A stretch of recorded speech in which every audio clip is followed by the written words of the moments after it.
Hi everyone, welcome to episode 10 of In the Studio. We've, big milestone there. Hopefully everyone's been enjoying the series so far, and we've got some big plans going forward. Once everything returns to normal, we'll be looking to do different kinds of videos and different kinds of content for you all. At the minute, obviously, we are quite restricted, but we've been very lucky in this time to have other filmmakers, actors, and just general people within the film community joining us to talk about what they do and how they're coping with the lockdown.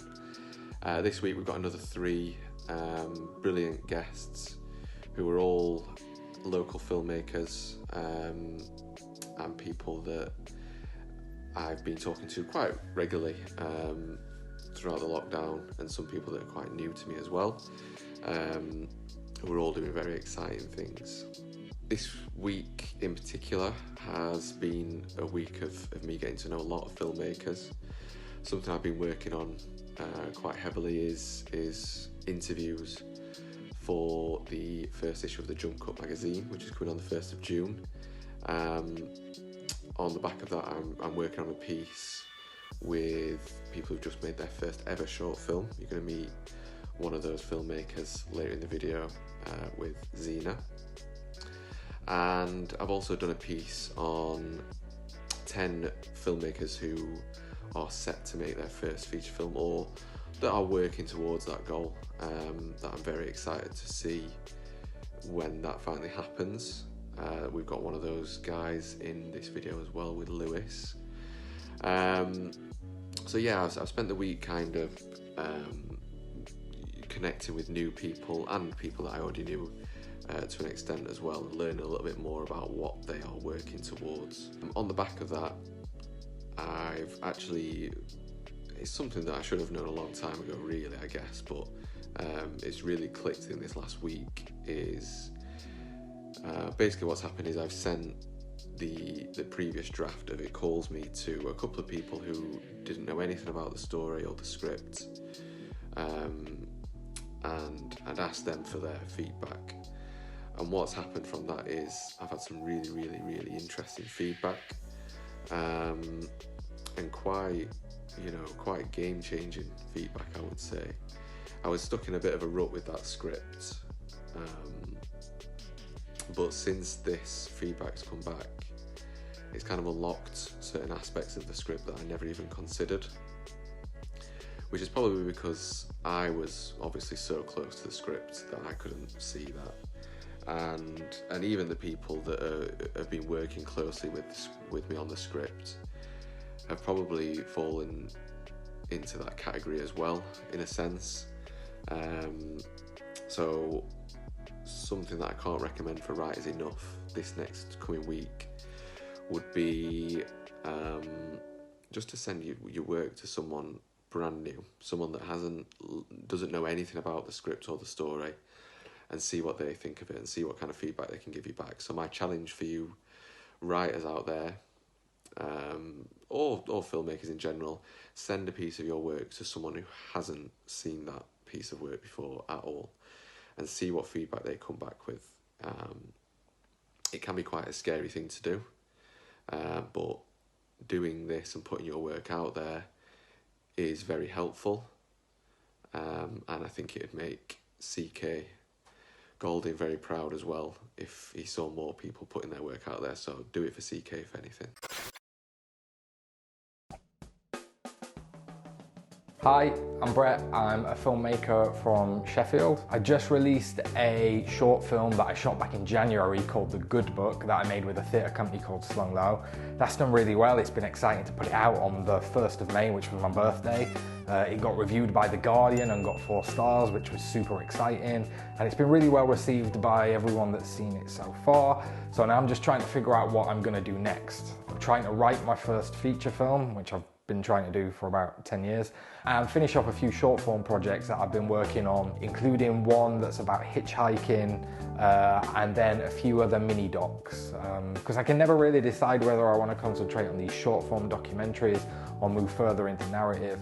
I'm never sure, so I like to keep my options open. I normally work from my studio in the city centre, so I thought it'd be really good for this episode of In the Studio to take you there and show you around and how I use it and stuff.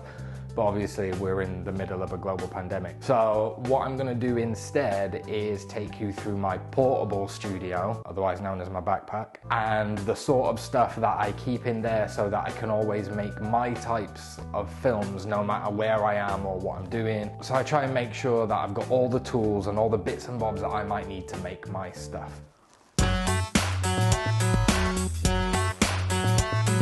It always starts with my laptop. I edit in Final Cut Pro and my desktop's a mess. My notebooks go everywhere with me and I'm always referring back to them to find ideas. It's also a good place to keep stickers and business cards. I'm never without a LaCie rugged hard drive. This one's 2 terabytes, and I f***ing love this little flash drive keyring. I think the Sony RX100 is the best point and shoot camera around. I made a whole documentary on this one. Don't forget a charger and a light and maybe a stand. Extra memory cards are a must too. A deck of playing cards for a long journey might save the day. I use these headphones to listen to sad music on Spotify and for work. I use a Zoom HM1 as my backup field recorder. Super durable little machine. And this is my favourite book by David Eagleman. Radiolab commissioned a short film about it years ago and it's still my favourite short. I recommend it. It's called Moments. A headache is only ever a matter of time.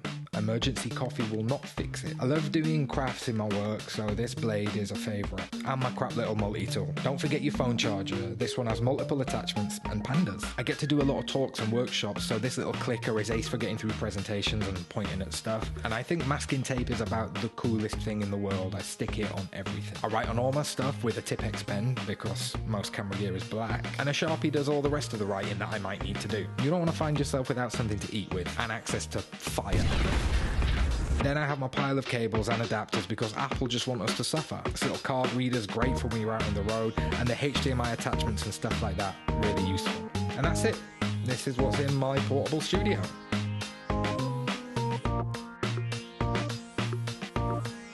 So anyway, that was my portable studio, my backpack. I hope it was useful learning about the sorts of stuff that I always have with me, the tools that I use to make my stuff. But if not, sorry.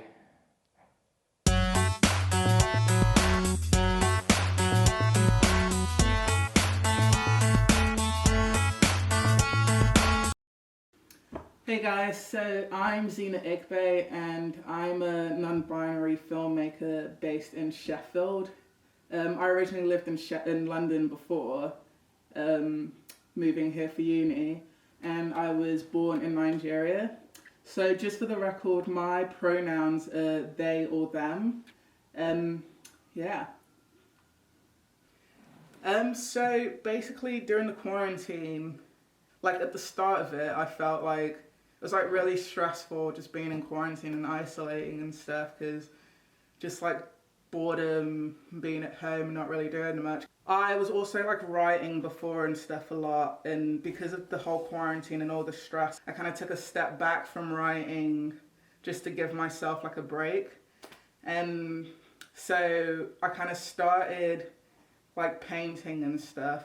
Yeah, and I found that it's like really helped me with quarantine. Like it's kind of been super therapeutic from doing art and like being creative again and not kind of putting pressure on myself to write and stuff. I've kind of, I guess like painting has kind of ignited my creative juices, has sparked it a little bit. So I've been writing again. Recently actually I got into short film script lab, which is amazing for one of the projects that I'm working on, which will hopefully be my next short film.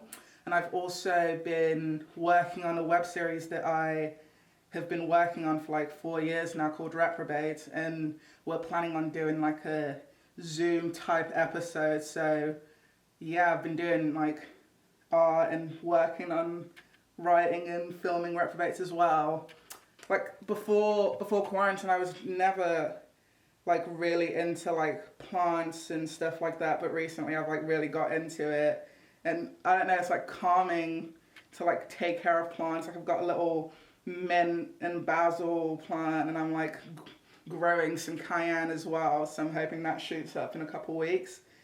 And yeah, just also like making really daft videos, like just for boredom really, and just also to utilize my creativity really. Yeah, so I'm just gonna keep doing this stuff, just gonna keep painting, I'm gonna try and keep writing, and yeah, and I hope everyone is safe out there and like all good. Hi guys, how's it going? Lewis here. Just to give you a quick update about my short film Reedus Placement. This is a project I've been working on for the past few years. We filmed back in November 2018.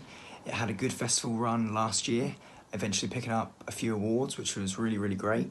And now it's found its digital home on the sci-fi platform Dust and had its premiere there this week. If you don't know much about the film, here's a quick look at the trailer. I know you may feel a little hazy at the moment, but if you could just try to relax your mind. It's all part of stage one. In order to access the full extent of your long-term memory, we've had to reduce the effectiveness of your short-term. Take a deep breath in, and off you go.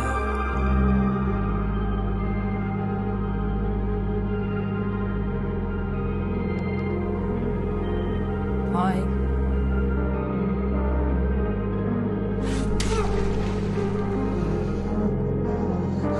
Just remember the woods.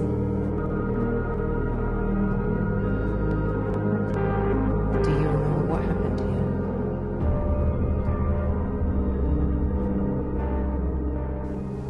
So it's a huge achievement to finally have the film online, available for people to watch for free. Dust has quite a lot of subscribers, so I think we already have over 120,000 views across a few different platforms in just a few days, which is crazy. Apart from just getting the film in front of loads of new fans, it's great to hear their thoughts and read their comments. It's a film that's quite ambiguous and poses a lot of questions, so it's really interesting to see people from all around the world trying to dissect it and take different things from it, which is really interesting. Not only does that kind of give us confidence of what we've done well, but also gives us notes on what we can improve on next time, which is hugely important in the filmmaking process. You're never going to be able to develop as a filmmaker if you don't make mistakes, listen to feedback, and learn from it. So we'd love you to watch our short film. You can head over to watchdust.com, find it on YouTube, or head over to @Reedus Placement on Twitter and Instagram. Thank you. So that is it for episode 10 of In the Studio. Massive thank you to our three guests, Lewis, Zena and Brett, for coming on this week. It's been fantastic to hear from you guys and see what you've been up to. Massive thank you to everyone who's watched the video. Please remember to like, share, subscribe and tell the world about what we're doing here. Until next week, stay safe. A little teaser of what's coming next week as well. We've got a very, very special episode which is going to shine a little bit more of a light on our project, The Grim Truth, that we shot just before lockdown, thankfully. So you may be seeing some familiar faces from that project next week. Really can't wait to put that one together. But yeah, in the meantime, please stay safe, please get in touch. If you've got any ideas, any stories, any scripts, any films you want us to watch, anything, we need to keep busy, so please send us stuff. Thank you guys.